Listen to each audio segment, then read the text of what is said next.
Africa's entrepreneur landscape could be set to rapidly change. That's if its women gazelle entrepreneurs are supported in their efforts to spearhead a new spirit of innovation.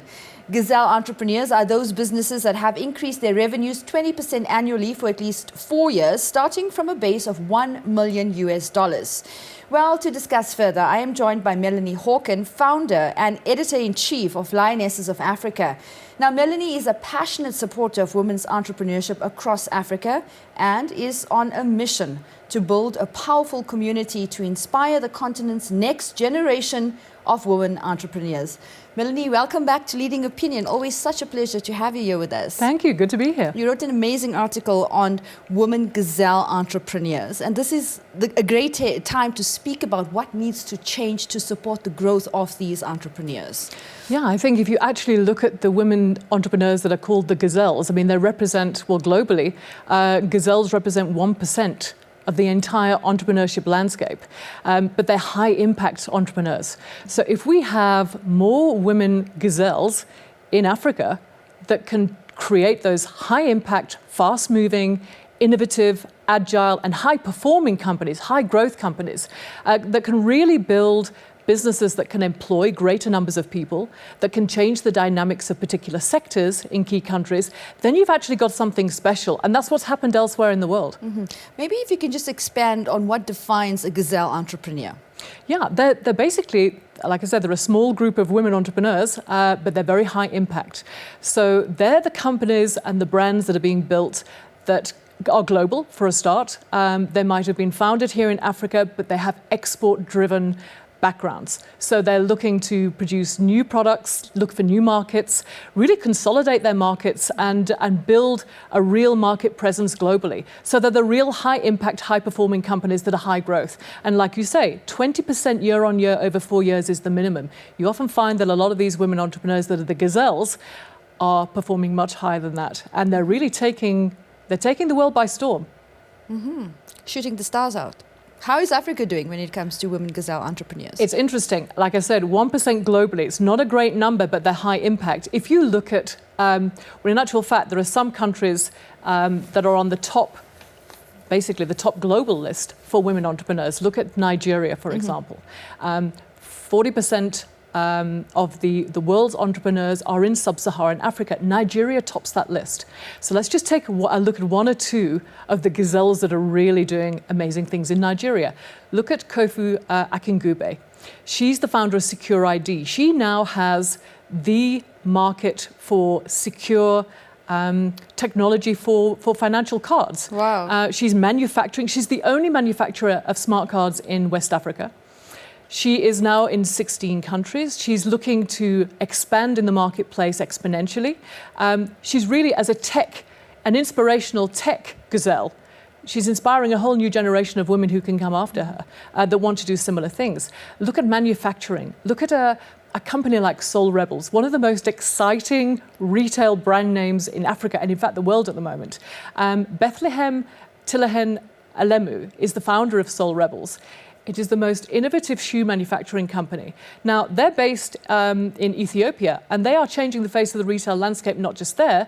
They're in 45 countries so far. They're looking to go into a further 50 US cities in 18 months' time, and they have their eye on going into 500 global locations within the next, basically 6 years. They are a fast-moving gazelle company. Given that you're saying globally, gazelle entrepreneurs, women gazelle entrepreneurs account for around 1%, what is really holding women gazelle entrepreneurs back in Africa? A few things, and quite critically, good point. One of them is access to finance. Look at typically, if you're a startup company, access to finance is critical in the first place. If you're a potential gazelle, you are looking at a high growth company, maybe in a high growth sector, could be in the tech sector, could be in a fast moving goods sector. You need to be able to be agile, you need to be able to respond quickly to market dynamics. Finance is critical. And if you struggle to get access to finance, that's going to hold you back. It's a critical barrier. If you look at a country like Uganda, Uganda has it has the highest number of women entrepreneurs anywhere in Africa, incredibly. And yet, 40% of the businesses entrepreneurial businesses in Uganda are owned by women. and yet 93% of the finance goes to male-owned companies. Is finance also an issue in South Africa? It's an issue everywhere. It is a common issue for women entrepreneurs across the African continent. Access to finance. And it's a combination of things. That's actually quite surprising, because you would think if you have a 20%, minimum 20% growth rate, you're in business for 4 years and you're quite successful in terms of exporting and reaching other markets, finance wouldn't be a problem. That's a very small percentage. It's like we say, you need the high-performing, high-impact gazelles who are 1% to kind of pave the way for the other women entrepreneurs that come behind them, who are the majority, and that's the problem. So your 1% of those high-performing, companies that are owned by women, those brands that are being built by women, they're getting access to finance because they're working really hard for it. They're being innovative about the way they go for it. But the bulk of the other women entrepreneurs across the continent are having bigger challenges getting that access. Do you think it's a gender issue? Yeah. Culturally as well. If you look at a lot of countries across Africa, culturally, women entrepreneurs are still having to fight that battle about actually being the breadwinners potentially, being the people that are driving the economy maybe at a country level. So there are still a number of issues: cultural, financial, access to technology and skills. Another critical issue facing women entrepreneurs. Now, you could say that's the case for any entrepreneur, and that's right. But for women in a number of sectors, look at the tech sector, access to skills where you're trying to bring women into the equation and get more women into the tech sector. It's another key challenge. What kind of leadership is needed to change this? Do you know, I think more women gazelles would be a great thing. They set a great example. If you have more women at the top of their game that are building global brands like Soul Rebels, like Secure ID, like here in South Africa, look at companies that are really changing the face of an industry sector because they're being innovative. Look at a company like Africology in the beauty and wellness sector, or Rain up in Cape Town. Those are women-owned companies that are building brands that are genuinely going global now. You look at a company like Rain, they have a global network already. They've just launched 2 New York stores. They're looking to go, I think, into around 50 other global stores within the next couple of years. You're looking at high impact and high takeoff. You need more women like that to actually give an example to those who are coming behind them, to say if they can do it, so can we. And I think that's a really critical example. Gazelles will only ever represent 1% of the global entrepreneurial landscape, but we need them to be able to really motivate and change the way that things like access to finance and barriers are released for others to come behind them. Now, just recently, Melanie, I attended the launch of the Women in Leadership Census, the research published by Businesswomen Association of South Africa. And when I look at those numbers, it seems the challenge is the same across the board when it comes to supporting women, whether it's women entrepreneurs, women in powerful leadership positions in corporate South Africa. The experts are saying there has to be an entire culture shift. Do you agree with that? I think there certainly has to be change. I think there certainly has to be change. I think if you look at it, every piece of research coming out now that's undertaken globally says that women entrepreneurs are actually going to be the change makers over the next few years, the next few decades. They need support. It's simple as that. If you want to really see women fulfill their potential and create companies and economies grow. Well, that's exactly it.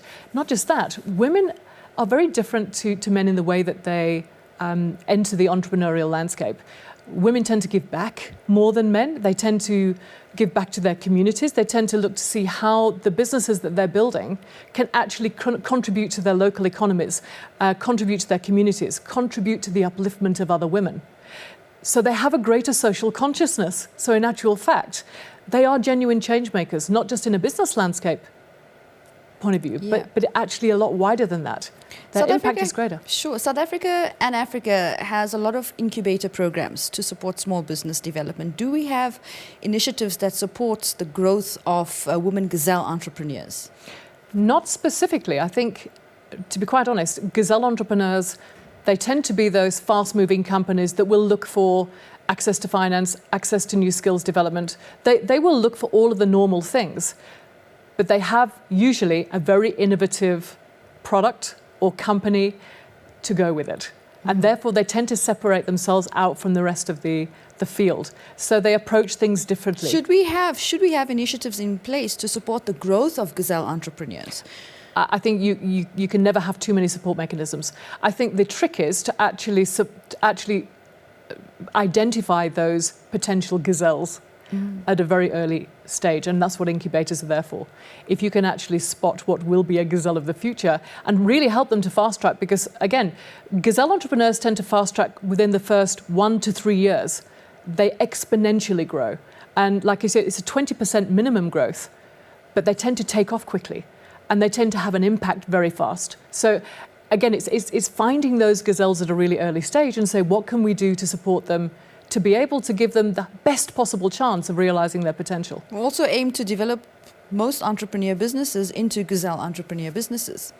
Ironically, most of them don't fit that criteria, simply because I think not everyone has a product or a business or a company that has the potential to grow like that. Sure. It would be great if they did. It would actually solve a lot of the world's problems. But there's a reason there's only 1% globally.